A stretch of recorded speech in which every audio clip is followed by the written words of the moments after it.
ကျွန်တော်ရဲ့ 3D ဝါသနာရှင်များအားလုံးမင်္ဂလာပါဗျကျွန်တော်ဒီလာမယ်18ကြိမ်မှာထွက်ရှိမယ် 3D အတွက်ပေါ့နော်ခြေကနေအတွက်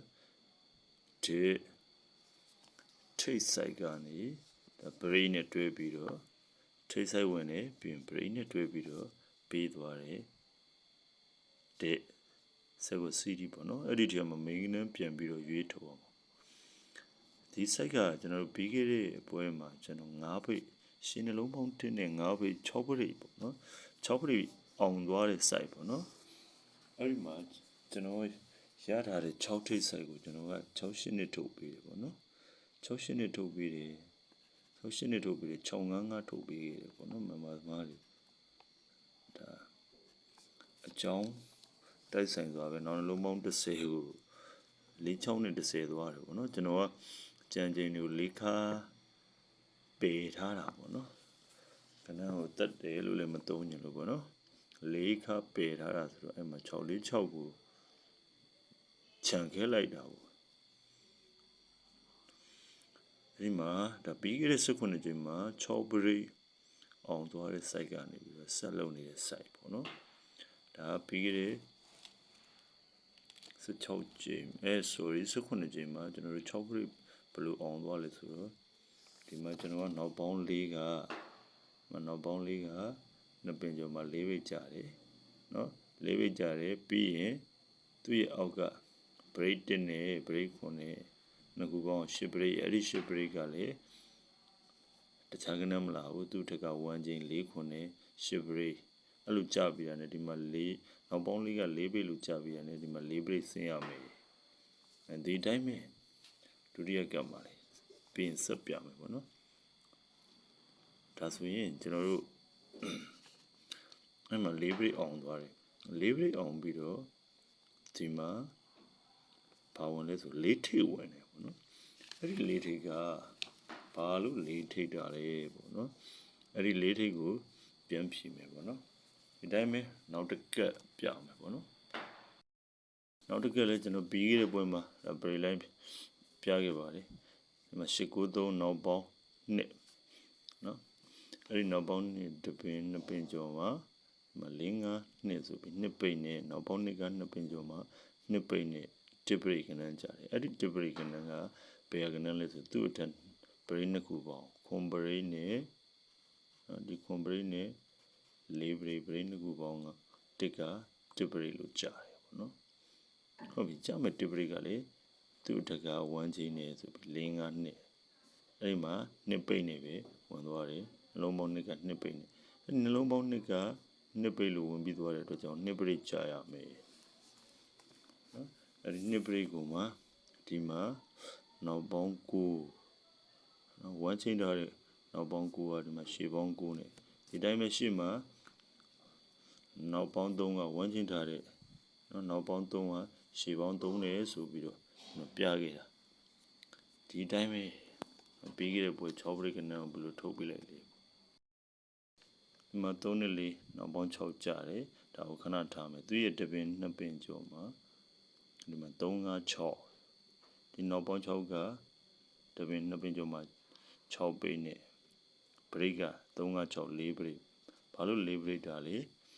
ကျွန်တော်ထုတ်ထားတဲ့ဖော်မွေး site က break နှစ်ခုပေါင်းက break ကြမယ်အဲ့ဒီ break ကသူ့ထက်က1 chain နဲ့ဆိုဒီမှာ8 5နဲ့8 6 5 break နဲ့9 break နှစ်ခုပေါင်း4 break အဲ့ဒီ4 break ကသူ့အထက်က1 chain နဲ့ဆိုတော့ဒီမှာ6 5တွဲဝင်ပြီးတော့3 5 6လို့ကြားတယ်အဲ့ဒီ6ကလည်းဒီမှာသူ့နှစ်ပင်ကျော်ကနှလုံးပေါင်း6က6ပိတ်လို့ကြားထားတဲ့အတွက်ကြောင့်19ကြိမ်မှာ6 break ကြားရမယ်အဲ့ဒီ6 break ကဒီမှာ1 chain နဲ့ကောင်ကနောက်ပေါင်း1ဖြစ်တဲ့အတွက်ကြောင့်ရှေ့ပေါင်း1နဲ့6 break ဆိုပြီးတော့ကျွန်တော်9ပိတ်10ဝက်စီရိုက်ပေးလိုက်တယ်ပေါ့ဖြစ်ကျွန်တော်တို့6ထိပ်ကိုဒီမှာဝင်ထားတဲ့ကျွန်တော်ဗီဒီယိုစိုက်မှာ10ခါ10ပိတ်10ထိပ်6ခါ6ပိတ်6ထိပ်6ခါ6ပိတ်6ထိပ်လာမယ်ဆိုတဲ့ဆိုင်မှာကျွန်တော်က68နှစ်နဲ့68နှစ်နဲ့655ကိုရွေးချယ်ပေးလိုက်တာပေါ့နော် ခုနပြောခဲ့ပြီးပါပြီ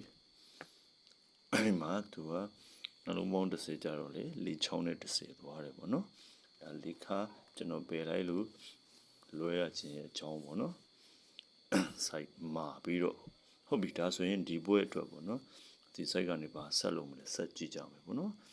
လောက်เสียထိပ် site break line ရှိသေးတယ်ပေါ့နော်ခေဒီလိုနောက်ပေါင်းလေးနှစ်ပင်ကျော်မှာ၄ပိတ်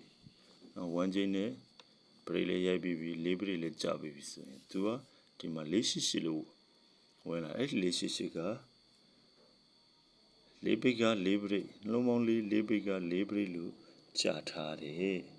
ခဏထိပ်ပေါ့နော်တုံညထိပ်အဲ့တုံညထိပ်ရဲ့အထက်ကခါးရဲ့အပိတ်ထောင်းပြက်3လုံးပေါ့နော်ထိပ်ကားအပိတ်ထောင်းပြက်3လုံး၄ရဒီမှာ၄ထိပ်လို့ရိုက်တယ်ဟုတ်ပြီ၄ထိပ်လို့ထောင်းပြက်3လုံးပေါင်း၄ထိပ်လို့ရိုက်ပြီဆိုနောက်ပေါင်းကပါလေနောက်ပေါင်းကကြတော့ဒီမှာနောက်နှလုံးပေါင်းbreak ချဖို့နောက်နှလုံးပေါင်း၄ထားတဲ့ကောင်ရဲ့အောက်ကနေအပိတ်3လုံးပေါ့နော်ဒီအပိတ်3လုံး9ခွန်4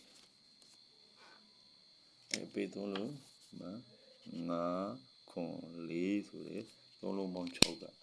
နောက်ပေါင်း6နဲ့3ညခွန်4ထိပ်ဝင်နေဒီမှာနောက်နှလုံးပေါင်း4ထားတဲ့အောက်က9ခွန်4နောက်ပေါင်း6ကနောက်3လုံးပေါင်း6ကဒီမှာနောက်နှလုံးပေါင်း6နဲ့488ဆိုပြီးတော့ဒါ4ထိပ်နောက်ပေါင်း6 10ကိုစီးဒီပေါ့နော်